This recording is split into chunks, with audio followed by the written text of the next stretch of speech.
Assalamualaikum warahmatullahi wabarakatuh. Halo sahabat Lesson Tuval, welcome back to my channel. Pada video kali ini kita akan membahas tips mudah belajar materi TOEFL, yakni more about questions. Baiklah teman-teman, kita langsung saja, tapi sebelum itu kita intro terlebih dahulu.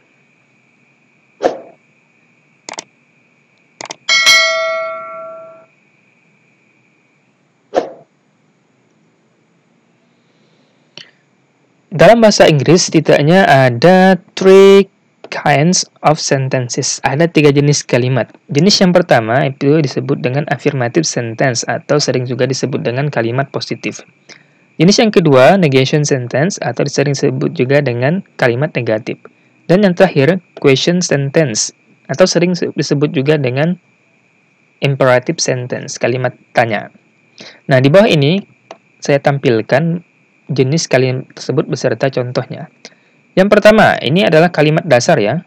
Jadi sebelum kita membentuk kalimat negatif maupun question sentence, maka modal kita adalah harus melihat pada affirmative sentence. Nah, ini adalah pokok atau dasar sebelum kita membuat kalimat-kalimat jenis yang lain. Di sini affirmative sentence-nya contohnya adalah she is a student. Nah, ini lengkap ya.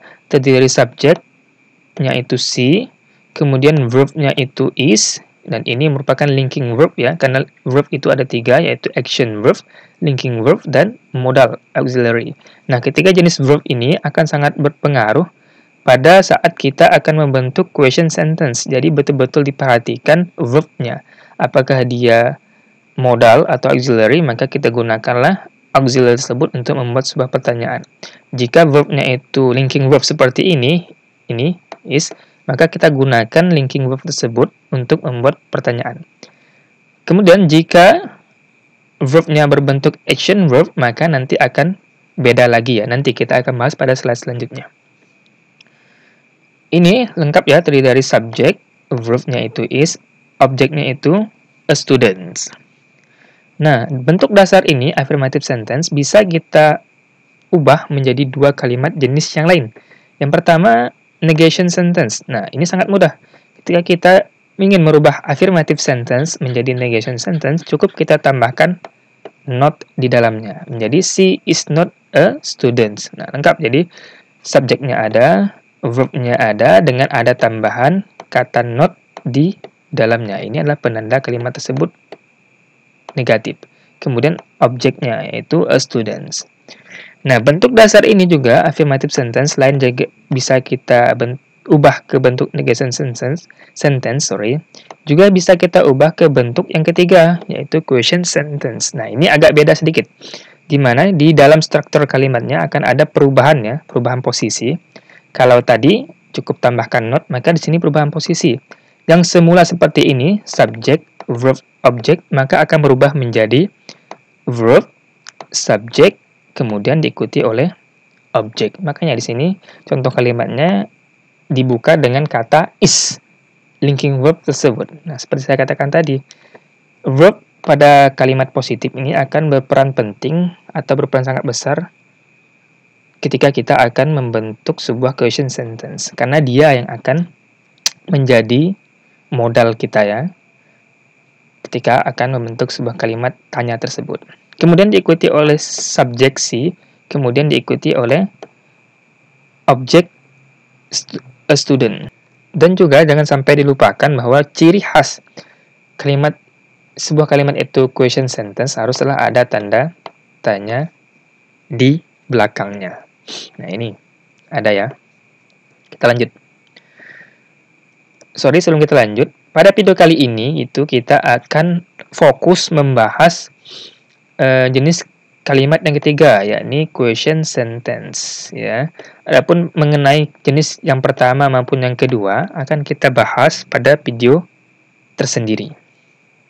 Nah, question sentences itu terdiri dari 2 jenis. Yang pertama, yes no questions, nanti akan kita bahas. Kemudian yang kedua, information question. Information questions. Nah, nanti juga akan kita bahas apa maksudnya. Kita lanjut.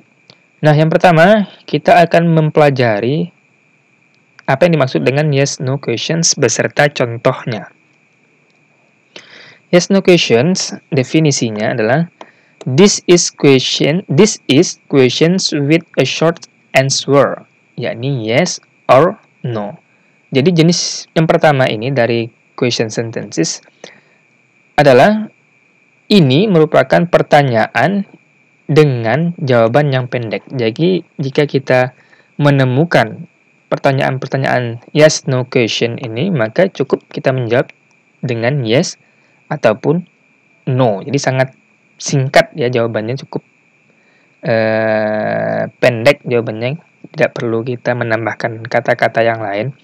Yes no question ini memiliki formula atau rumus seperti ini.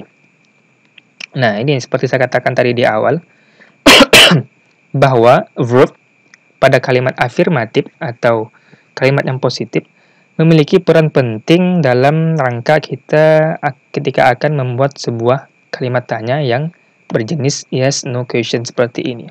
Perhatikan di depan itu bisa kita mulai dengan auxiliary, bisa dengan to be. Ya, to be ini jauh ya, teman-teman. Is, are, was, were, have, has. Nah, itu adalah to be.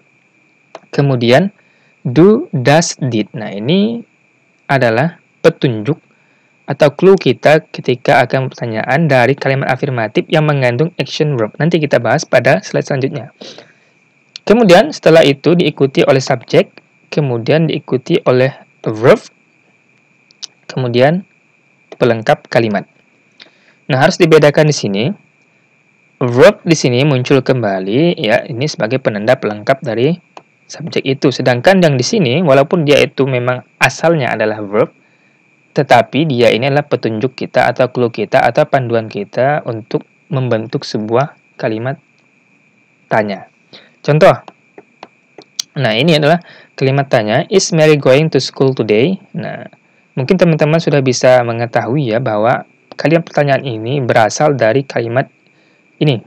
Mary, lalu di sini subjek ya, kemudian diikuti oleh verb is. Nah, ini kalimat asalnya ya, affirmative sentence-nya atau kalimat positifnya.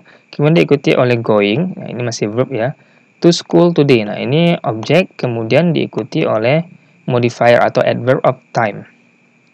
Nah, kalimat seperti ini, ketika kita akan mengubahnya menjadi sebuah kalimat tanya, maka verbnya berubah ke depan. Nah, ini seperti ini. Is, kemudian diikuti oleh subjek, Mary, kemudian diikuti oleh verb yang tersisa. Nah, ini kan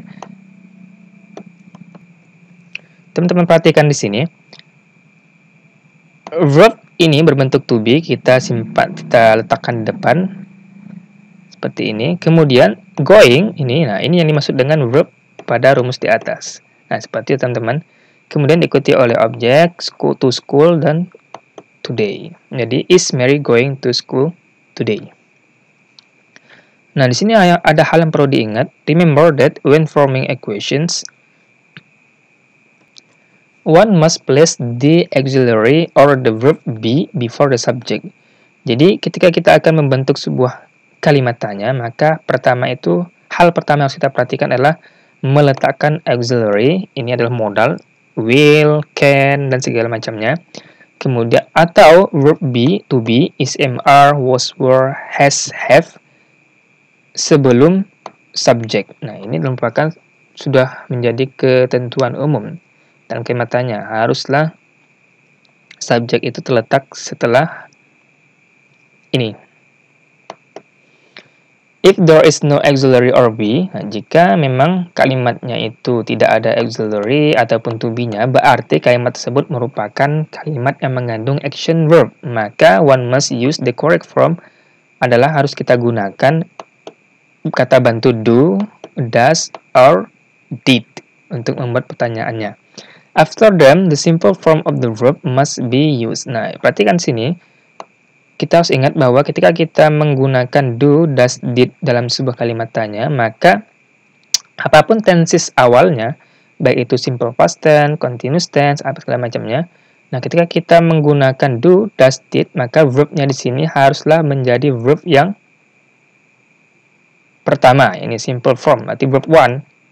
Nah, maksudnya begini, kalimat asalnya, affirmative sentence-nya katakanlah simple past tense. Nah, kita membuat question sentence-nya, maka kita menggunakan kata did ya, kata bantu sesuai dengan tensesnya. Maka kita bentuklah did, misalnya subjeknya did I. Nah, verb di sini semula itu kan verb to. Maka ketika dalam bentuk kata tanya haruslah berbentuk verb one. Nanti kita tunjukkan pada slide selanjutnya contoh-contohnya ya. The tense and person are shown only by this auxiliary, not the main verb. Nah, inilah contoh ya. Ini rumusnya setelah kita bahas tadi. Contoh yang pertama, ini kalimat asalnya ya, kalimat positifnya atau affirmative sentence. Mary was sick yesterday. Nah, ini merupakan jenis kalimat yang bertensis past tense dengan ciri khasnya ini was dan yesterday. Subjeknya itu Mary, verbnya itu was berupa linking verb. Kemudian ini objek, kemudian ini modifier of time ya atau adverb of time. Nah, kalimat asal ini bisa kita rubah menjadi kalimat tanya seperti ini.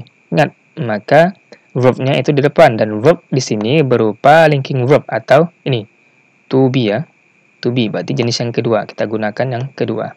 Maka kita tulislah di sini was di depan, kemudian diikuti oleh subjek Mary, kemudian diikuti oleh asalnya ini harus diikuti verb ya, karena kebetulan di sini adalah kalimat yang tidak mengandung action verb, maka langsung kita tulis di sini objeknya. Kemudian di sini adverb of time-nya yesterday. Jadi was Mary sick yesterday? Maka ketika akan jawabnya ya nanti. Selanjutnya akan kita bahas cara menjawabnya. Yang kedua, ini adalah kalimat positif, kalimat asal. You have seen this movie before. Jika kita perhatikan tenses pada kalimat ini adalah present perfect tense ya. Ciri khasnya itu ada have diikuti oleh verb 3 since. Nah, ketika kita akan membentuk kalimat tanya dari kalimat tersebut, maka ya seperti di awal kita cek dulu yang menjadi panduan awal adalah ya ini kata have. Nah, ini merupakan sebuah auxiliary, bukan auxiliary tetapi masih be ya. Be dalam bentuk present perfect tense. Nah, inilah kalimatnya. Have you seen this movie before? Nah, seperti ini diawali dengan be, kemudian diikuti subjek. Nah, di sini ada verb ya. Verb. This movie before.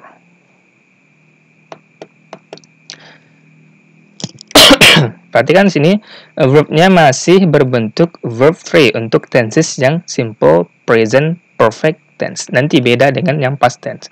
Kalau sebelumnya kan telah saya jelaskan bahwa yang berlaku itu hanya bagi yang past tense. Di sini verb 1-nya. Yang ketiga, it will rain today. Nah, ini kalimat positifnya. Subjeknya it will rain. Ini verb dengan kata bantu modal atau auxiliary will. Today ini modifier atau adverb of time. Kita rubah menjadi berarti petunjuk kita adalah modal tersebut yaitu will. Nah, ini adalah bentuk yang pertama, auxiliary. Will diikuti oleh subjek it, kemudian rain, kemudian today. Jadi will it rain today? Nah, nanti cara menjawabnya pada slide selanjutnya. Yang keempat, ini kalimat positifnya you want to use the telephone. Nah, jika kita perhatikan tenses pada kalimat yang keempat ini merupakan tenses dasar yaitu simple present tense dengan subjek you, want ini adalah verb berupa action verb ya, want menginginkan itu kan action verb bukan linking verb juga bukan auxiliary. Berarti nanti petunjuk kita untuk membuat pertanyaan kita akan menggunakan apakah do, does atau did yang akan kita gunakan di awal. To use ini merupakan objek, ini sebuah infinitive. The telephone ini merupakan pelengkap objek tersebut. Nah, bagi teman-teman yang masih bingung kenapa to use ini bisa menjadi objek padahal asalnya itu adalah sebuah action verb menggunakan. Nah, silakan teman-teman cek pada video-video saya sebelumnya. Nah, kita rubah menjadi, nah di sini kata bantu kita adalah bisa do, bisa does ataupun did. Tetapi di sini untuk nomor 4 ini did kita eliminasi. Kenapa? Karena tenses kita di sini adalah simple present tense. Berarti antara do atau does. Untuk menentukan apakah do atau does, maka kita lihat subjek kalimat kita yaitu you. Nah, sudah lumrah kita temukan bahwa jika you subjeknya, maka yang kita gunakan kata bantunya adalah do, bukan does. Berarti ditulislah di sini, do you want to use the telephone? Do ini kata bantunya, kemudian diikuti subjek you, kemudian verb, nah want. Nah, perhatikan teman-teman, verbnya muncul di sini berbentuk verb 1 ya ini. Kemudian to use the telephone. Number 5. Kalimat positifnya yours like peanut butter. Perhatikan, ini kalimat yang juga masih mengandung action verb. Berarti kita akan berpatokan pada petunjuk yang ketiga. Apakah do, does, atau did. Yours ini subjek, like ini action verb-nya. Kemudian peanut butter ini adalah objek. Nah, ketika kita akan membuat kalimat tanyanya, maka kita tentukan, setelah kita tentukan tensesnya, berarti did tidak bisa kita gunakan. Apakah dia do atau does tergantung subjek pada kalimat tersebut. Kita perhatikan, subjeknya adalah yours dan ini berbentuk singular. Nah, sudah lumrah kita temukan dalam pembahasan tenses ya. Jika subjeknya singular, beda tadi ya dengan you ini, maka yang kata bantu kita gunakan adalah yang does. Sehingga ditulislah di sini, does yours like peanut butter. Nah, dimulai dengan does, diikuti subjek yours, diikuti oleh verb one, like, lalu peanut butter ini objeknya. The last, yang terakhir, ya ini you went to class yesterday. Perhatikan teman-teman, di sini kalimat yang mengandung action verb dengan tenses simple past tense. Nah, ini yang saya jelaskan sebelumnya tadi. Subjeknya itu you, kemudian verbnya itu went, verb to dari go ya. Kemudian to class ini objek. Kemudian yesterday ini modifier of time atau adverb of time. Perhatikan, petunjuk kita adalah masih yang ketiga ya, masih yang ini. Apakah do, does, did, jelas. Kita tidak boleh menggunakan do, tidak boleh juga menggunakan does. Kenapa? Ya karena tensesnya di sini adalah simple past tense, maka kita gunakanlah yang did. Nah, makanya di sini dituliskan di awal itu did. Nah, untuk kata did ini tidak masalah apakah subjeknya itu you, plural ataupun singular, beda dengan tadi ya simple present tense. Untuk simple past tense tidak masalah apapun subjeknya, boleh singular maupun plural, tetap diawali dengan kata bantu did. Karena memang dalam simple past tense kata bantu itu hanya ada satu, did. Beda dengan present tense. Kata bantunya bisa do ataupun does. Maka sesuai dengan rumus, diawali dengan did, kemudian diikuti oleh subjek you, ini verbnya, subjek you, nah kemudian diikuti oleh verb dari kalimat asal tadi. Nah, verbnya ini kan ini, when ya, verb to dari kata go. Nah, sesuai dengan saya jelaskan tadi, bahwa verb di sini haruslah berbentuk verb one atau verb asal, makanya dituliskan di sini go, bukan when. Jadi bukan did you went, tetapi tetap did you go to class yesterday.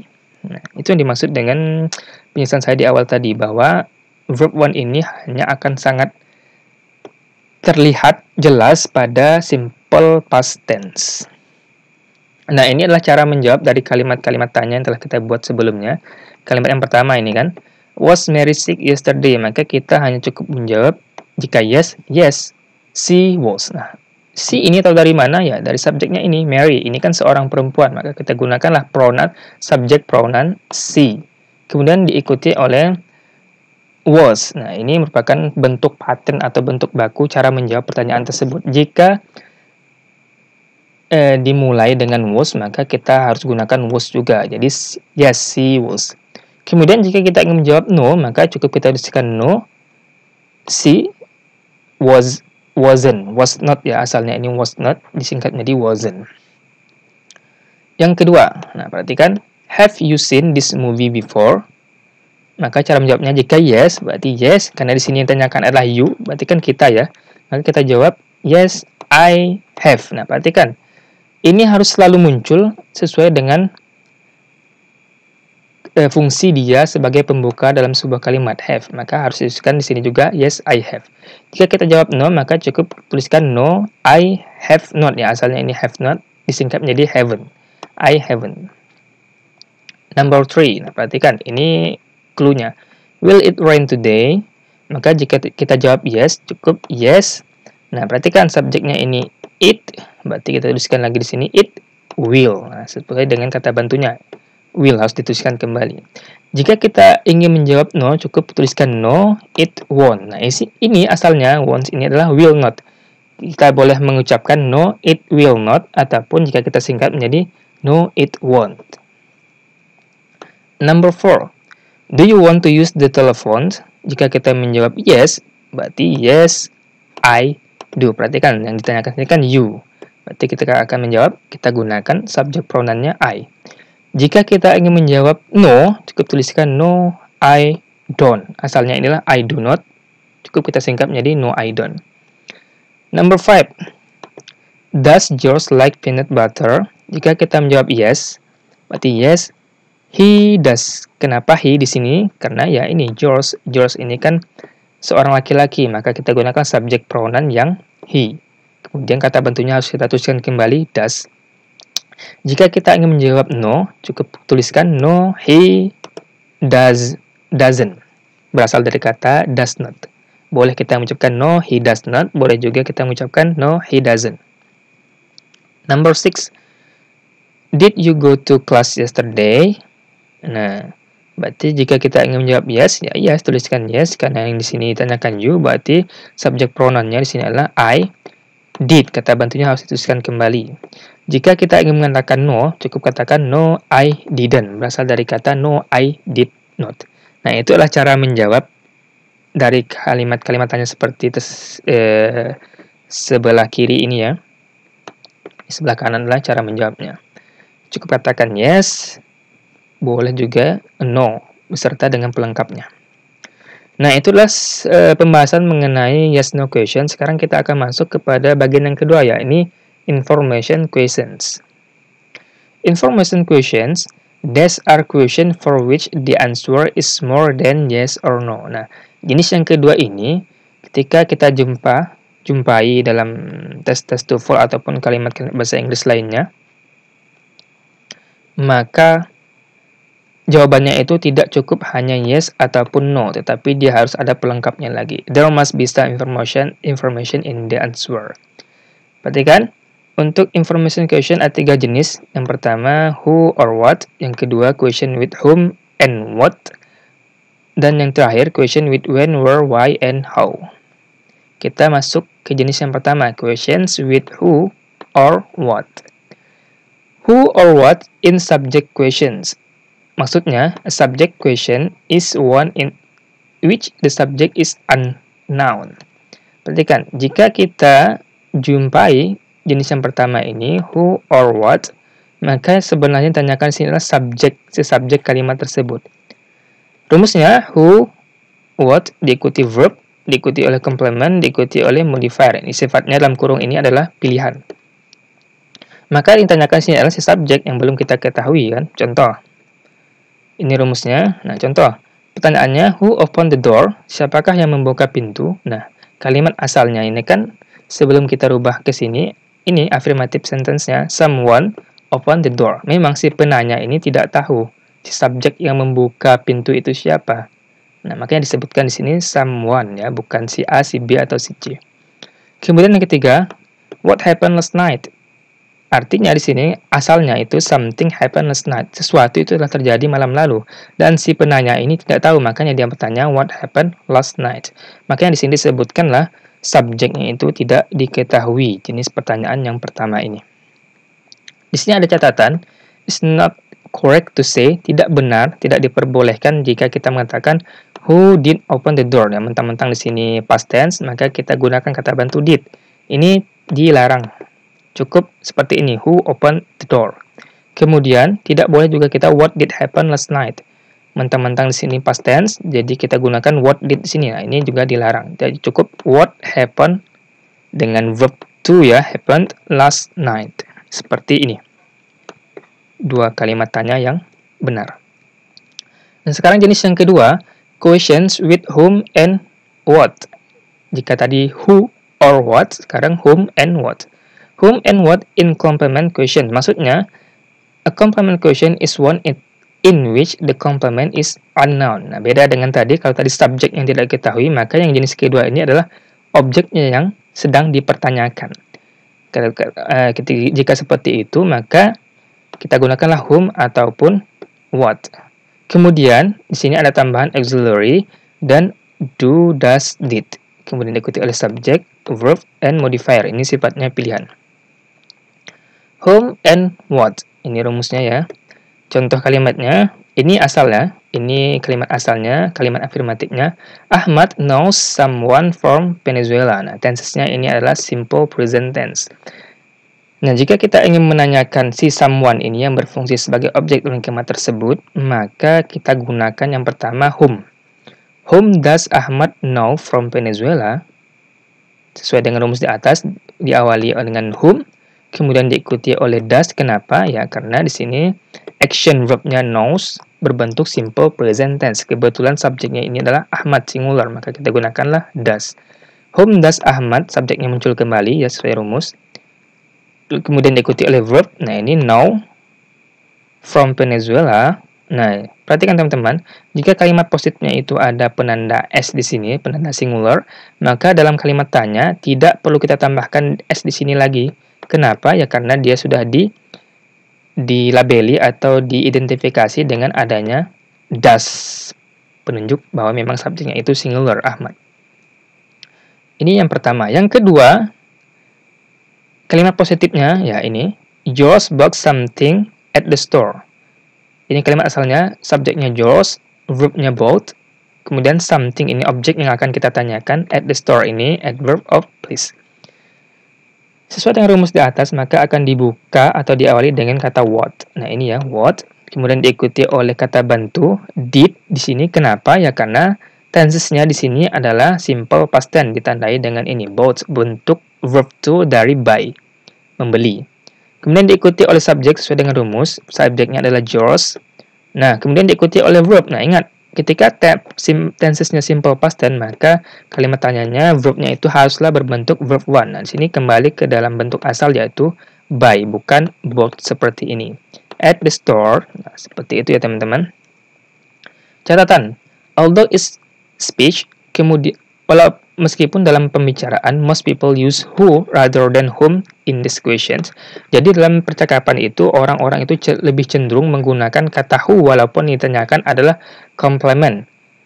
Kita tahu ya who ini hanya digunakan untuk subjek yang tidak diketahui, tetapi dalam percakapan sehari-hari orang itu lebih cenderung menggunakan kata who walaupun pada kasus complement yang ingin ditanyakan daripada whom. Tetapi dalam incorrect written English, dalam tata bahasa Inggris, penulisan bahasa Inggris yang benar, kita harus selalu menggunakan kata whom untuk menanyakan komplement yang sedang ditanyakan. Jadi dalam percakapan sah-sah saja kita menggunakan kata who, tetapi dalam tata cara penulisan haruslah menggunakan kata whom to indicate that the question word comes from the complement position. Nah, ini ya kalimat asalnya, Ahmad knows someone from Venezuela. Yang tanyakan kan ini, someone ini adalah komplement atau objek. Kemudian benar jika kita mengucapkan whom does atau menuliskan Ahmad know from Venezuela. Incorrect sebenarnya ini tidak dibenarkan ya, who does Ahmad. Nah, ini tidak diperbenarkan mengucapkan maupun menuliskannya apalagi.